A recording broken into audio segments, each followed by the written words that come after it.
제22차 원내 대책회의를 시작하도록 하겠습니다. 먼저 우상호 원내대표의 모두 발언이 있겠습니다.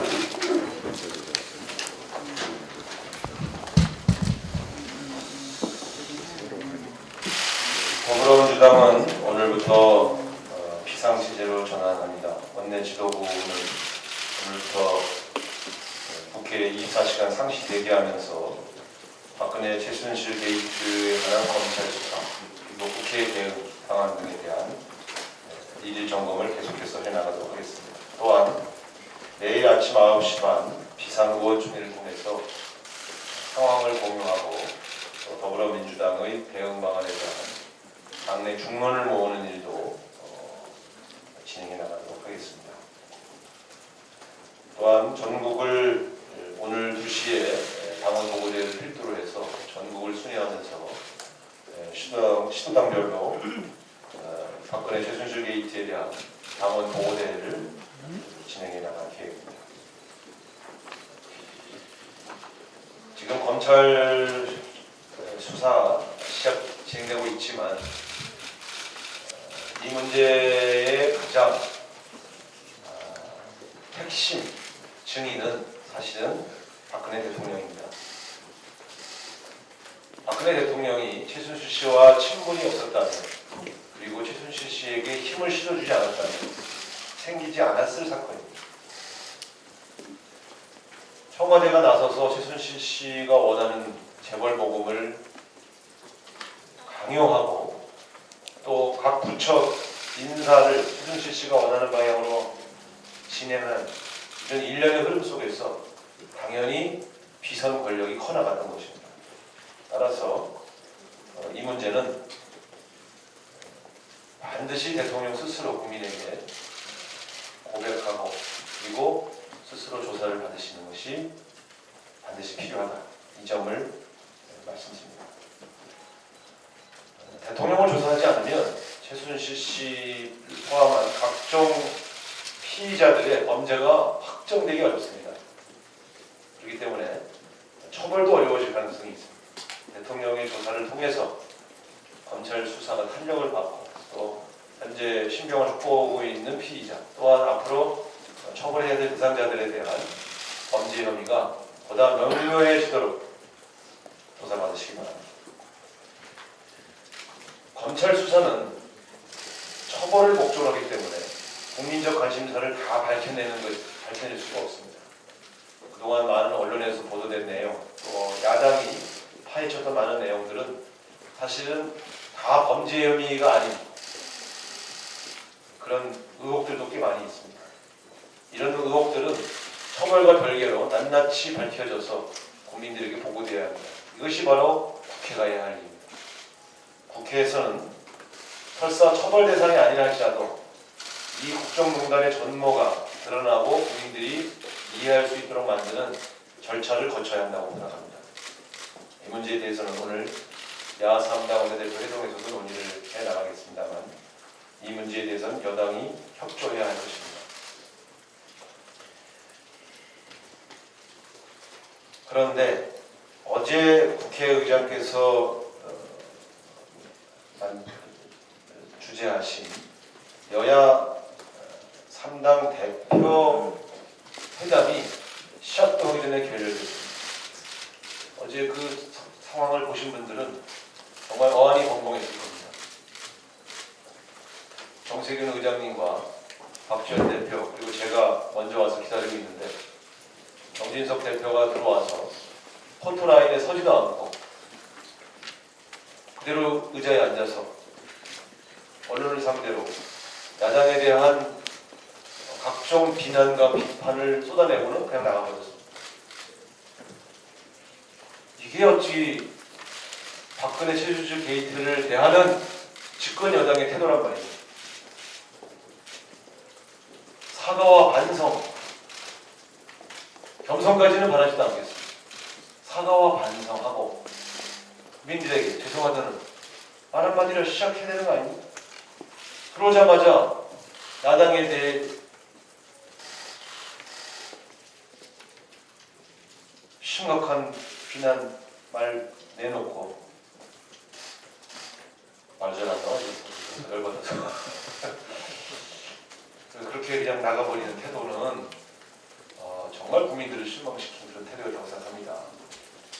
저는 그동안 가급적 곤란에 빠진 여당에 대한 비난과 비판을 삼가해 왔습니다만 오늘부터는 좀 얘기 좀 해드리겠습니다. 미르 K스포츠 재단의 증인 채택을 막은 자들이 누굽니까? 국정감사에서 증인 채택을 막았던 사람들. 박근혜 대통령이 아니고 새누리당입니다. 연설문 고쳐줬다고 하니까 나도 내 친구들의 조력을 받아 연설문을 고친다고 말한 사람 누굽니까? 집권당 대표 아닙니까? 비호와 은폐 여기에 협조한 사람들이 바로 지금 새누리당 아닙니까? 뭘 잘했다고 화를 내고 나가고 야당을 비난합니다.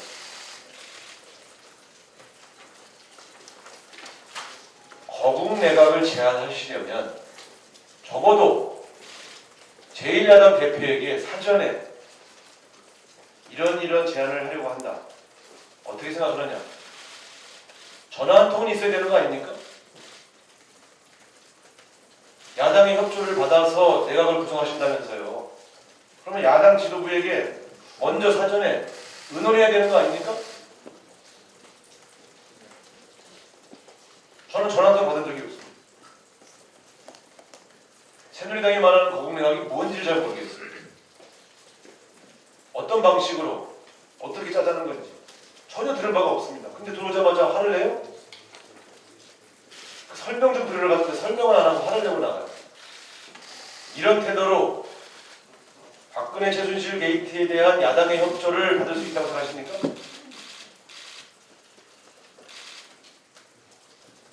저는 이런 태도의 변화가 없이는 야당이 협조할 수 없다. 먼저 새누리당이 그동안 최순실 게이트의 진상이 밝혀지는 것을 막기 위해서 은폐에 협조하고 비호했던 그런 태도부터 국민에게 사과하십시오.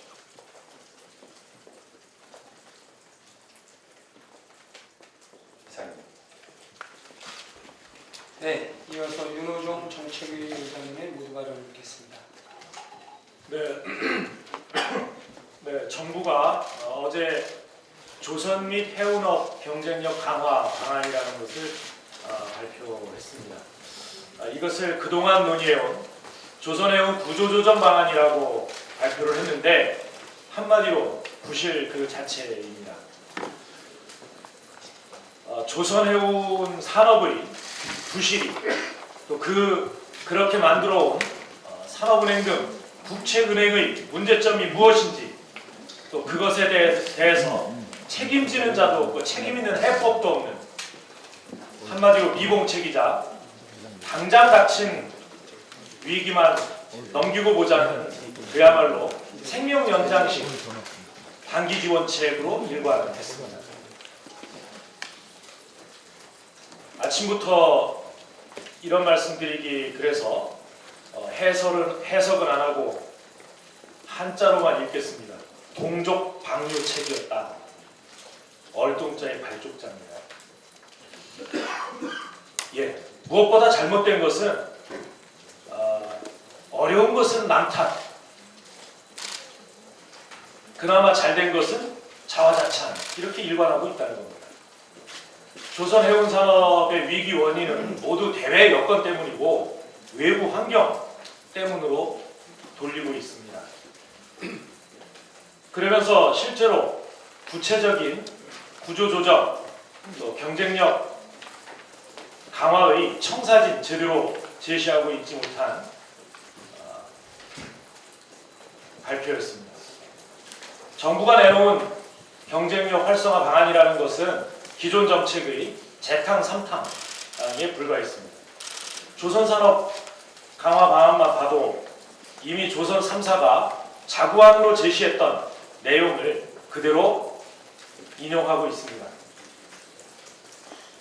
그동안 5개월 동안 10억이나 들여서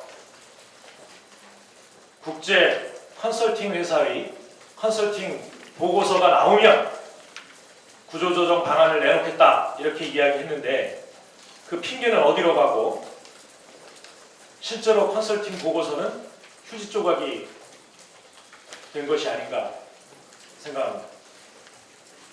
해운 경쟁력 강화 방안도 별다를 바가 없습니다.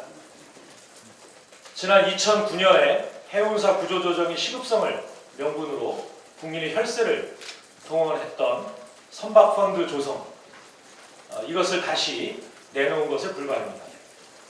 선박펀드야말로 그동안 한진해운예에서 드러나듯이 이익은 사유화하고 손실은 사유화하는 잘못된 결과를 낳았습니다.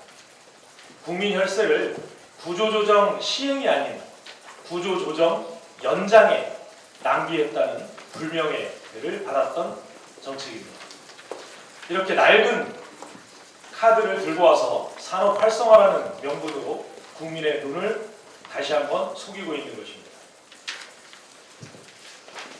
무려 선박펀드 조성 등을 통해서 3조 이상, 또 선박 발주 등을 포함해서 모두 11조 원 이상의 국고를 집어넣으려면 무엇하러 한진해운을 법정 관리시키면서 사실상 폐업으로 파산으로 몰아갔습니까? 대마 죽은 후에 뒷북치기 대책이라고 아니할 수 없습니다. 산업은행에 대한 혁신안도 역시 재탕과 면피 위주의 대책으로 일관하고 있습니다. 산업은행의 잘못된 구조 조정 개입, 이것이 왜 일어났는지 산업은행의 지배구조를 바꿀 생각을 하지는 않고 산업은행이 지금까지 해왔던 혁신안을 입 아프게 되풀이하는 것에 불과했습니다. 이런 이상한 구조조정 대책으로는 조선 해운산업의 정상화 구조조정 요원합니다. 이제라도 정부는 구조조정의 칼자루를 다시 한번 단단히 잡고 정부의 책임을 완수해야 할 것입니다. 최순실 사건으로 무너진 국민의 신뢰를 조금이나마 만회하고 경제를 안정시키려면 제대로 된 조선 해운산업 구조조정 방안을 다시 마련하라고 요구합니다. 예, 다음은 최근 서민경제에 대해서 말씀드리겠습니다. 서민들이 최후의 보루라고 이야기하는 적금을 깨기 시작했다라고 합니다. 6개 시중은행의 통계에 따르면 적금 중도 해지 비율이 올해 9월까지 45%를 넘어섰다, 이렇게 이야기합니다. 이것은 일반적으로 가게가 경제적 어려움을 느끼면 제일 먼저 보험을 예약하고 그 다음에 펀드를 해지하고 마지막으로 적금을 해지하는데 이런 상황에 이르는 것입니다. 특히 주요 산업이 집중해 있는 영남 지역의 적금 해지율이 높다고 합니다. 그런가 하면 오늘 통계청은 2016년 9월 산업활동 동향을 내놓습니다. 생산, 소비, 투자 등 경제 지표 일제히 전월 대비 감소세를 기록하고 있습니다. 여기에 설상가상으로 최순실 게이트까지 겹치면서 한국 경제는 말 그대로 안오미 상태에 빠져 있고 또 경제를 끌어갈 컨트롤 타워가 붕괴되어 있는 그런 상태입니다. 이제 12월이면 내년도 경제정책 방향을 발표하게 됩니다. 이 경제정책 방향 만들어 나갈 정부의 정신이 있는지 의문입니다. 경제정책 방향의 중심을 잡아줄 컨트롤 타워의 재건이 시급하다 이렇게 이야기하겠습니다. 지금이라도 경제부총리를 비롯해서 경제 강요들은 다시 한번 이 각오를 가지고 우리 서민들의 삶을 보살피는 내년도 경제 정책을 세워주기 바랍니다. 이상입니다. 네, 오늘은 현안 발언이 네 분 있습니다. 먼저 짧게 해주십시오. 먼저 홍익표 정책위 부의장님 말씀 드리겠습니다. 네, 짧게 말씀드리겠습니다. 여러 건이 있기 때문에 각 건에 대해서 짧게 말씀드리겠습니다. 정부가 한일 군사 정보보호협정, 소위 GSOMIA라고 하는 군사정보협정을 오늘 실무 협의를 시작한다고 합니다. 지난 9월까지만 해도 국방부 장관이 부정적이었던 것이 갑자기 이렇게 전격적으로 이루어진 것은 무슨 의미겠습니까? 이것도 비선 실세가 개입했던 것인가요? 잘 아시는 바와 같이 2012년 9월 7월에 한일 군사정보보호협정을 비밀리에 추진하다가 청와대 배전력 비서관과 외교부 담당 국장이 그 자리에서 물러났습니다. 그 당시와 변한 것이 하나도 없습니다. 이렇게 하려고 일본군 위안부 문제 졸속으로 처리하고 돈 몇 푼에 그분들을 팔아먹으신 겁니까? 일본의 식민주의 정책과 전쟁으로 인해서 피해를 입으신 분들께 다시 일본을 전쟁으로 하는 나라를 만들어드리는 그것이 박근혜 정부의 대일본 정책입니까? 저는 한일 군사정보보호협정 이렇게 졸속으로 처리하면 안 된다고 생각합니다. 국방부는 이 문제를 지금 사실상 정부의 컨트롤 타워가 중단돼 제대로 작동하지 못하는 거라면 해당 상임위를 비롯해서 이 여야 지도부, 국회 대표들에게 이 문제를 충분히 상의하고 협의해서 추진할 것을 당부드립니다. 동반을 둘러싼 외교안보 지형이 대단히 빠르게 바뀌고 있습니다. 잘 아시는 바와 같이 지난 10월 25일 클래퍼 D&I 국장이 북한 핵 문제가 사실상 해결할 비핵화가 쉽지 않다. 북한 핵 능력의 제한이 현실적 목표가 아닌가라는 얘기를 미국 뉴욕에서 발표했습니다. 미국이 지난 10월 21일, 22일 양일간 쿠알라룸푸르에서 전직 관료들과 북한 외교부 관계자들이 접촉을 했습니다. 또 금년 10월 8일에서 10일에선 북일 간의 접촉이 마카오에서 있었습니다. 한반도를 둘러싼 북핵 문제를 둘러싼 주변 관료들의 대화와 접촉이 빈번해지고 매우 속도감 있게 진행되고 있습니다. 대한민국은 어디 있습니까? 대한민국의 외교는 무엇을 하고 있습니까? 박근혜 대통령은 한반도의 변화에 대해서 어떤 판단을 갖고 계십니까?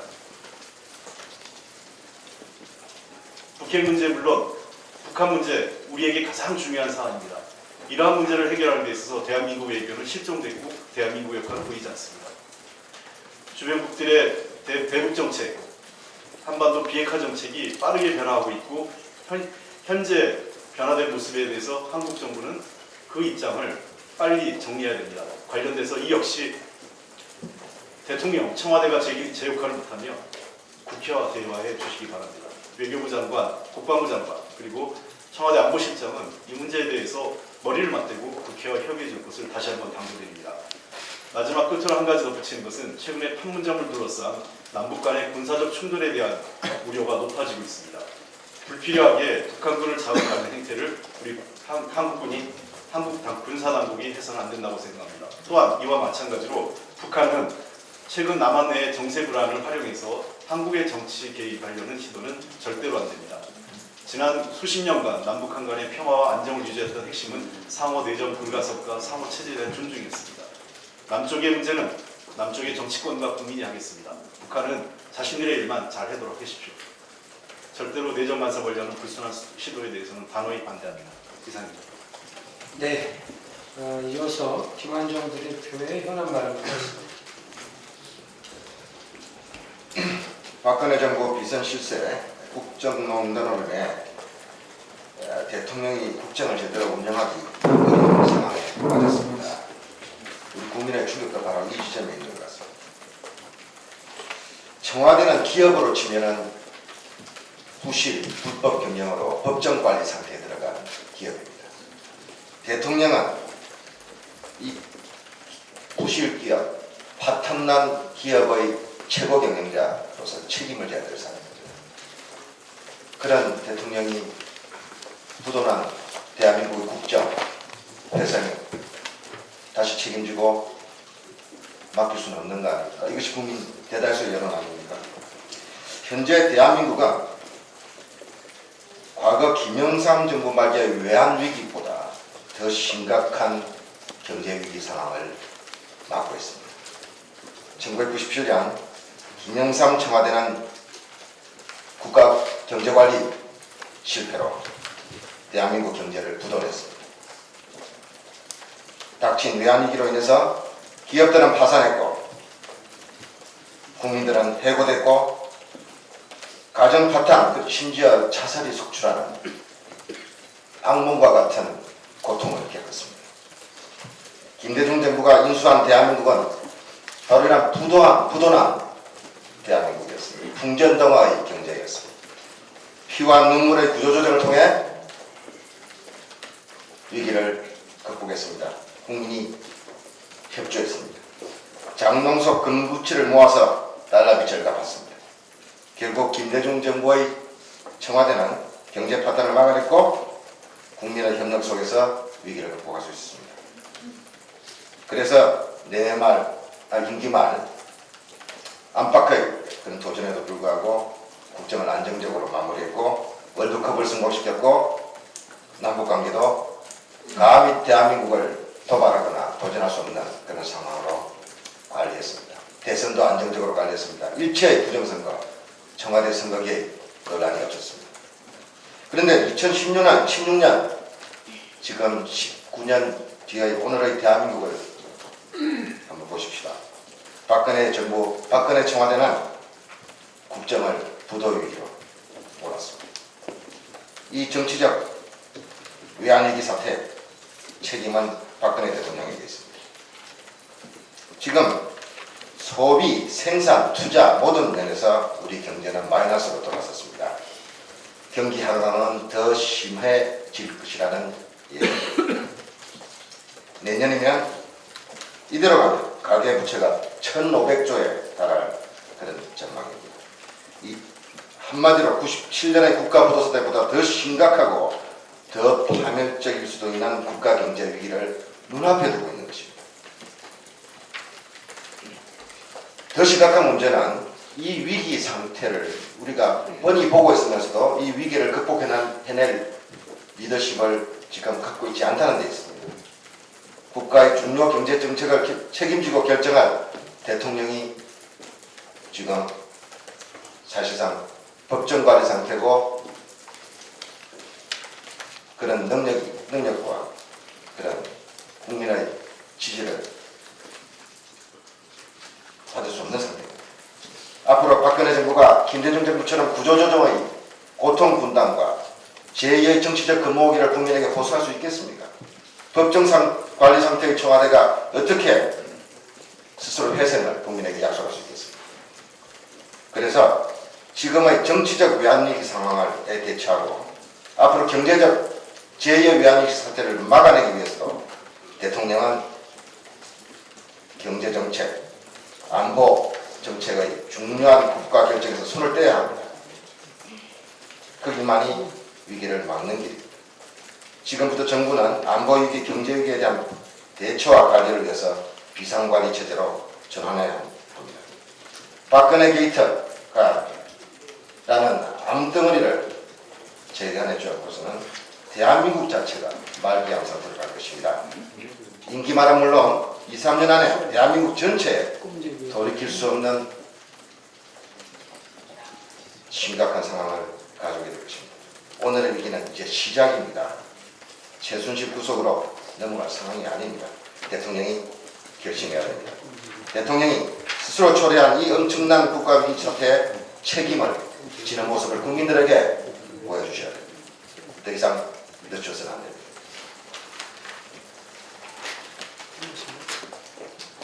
오늘은 다 짧게 해주기를 바랬는데 다음번에 하시죠. 원래 잘 안 하는데 제 국민들이 많아서 한 말씀 드리겠습니다. 새누리당의 유체 이탈 방식도 대통령과 너무나도 닮은 꼴입니다. 박근혜 대통령, 최순실 그리고 새누리당은 한 몸입니다. 그러나 어제 새누리당 정진석 대표가 3당 원내대표 회동에서 보인 모습은 한마디로 유체 이탈 그 자체였습니다. 집권당으로서 국민에게 진솔한 사죄 누구 한 분 아직까지 하지 않았습니다. 먼저 하라는 것이 그렇게 무리한 요구입니까? 국민 앞에서 통렬한 반성의 모습을 보여도 모자를 마당에 적반하장식 태도로 책임을 전가하고 나섰습니다. 사상 초유의 국가 리더십 부재 속에서도 예산안 등 민생을 챙기려는 야당의 노력에 집권 여당은 자리를 박차고 나섰습니다.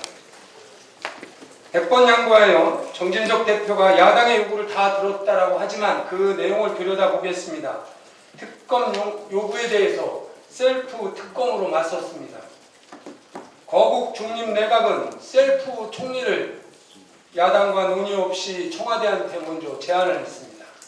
청와대 인적 쇄신 요구안이 야당이 뻔히 반대할 인사를 민정수석으로 비서실장보다 먼저 임명을 했습니다.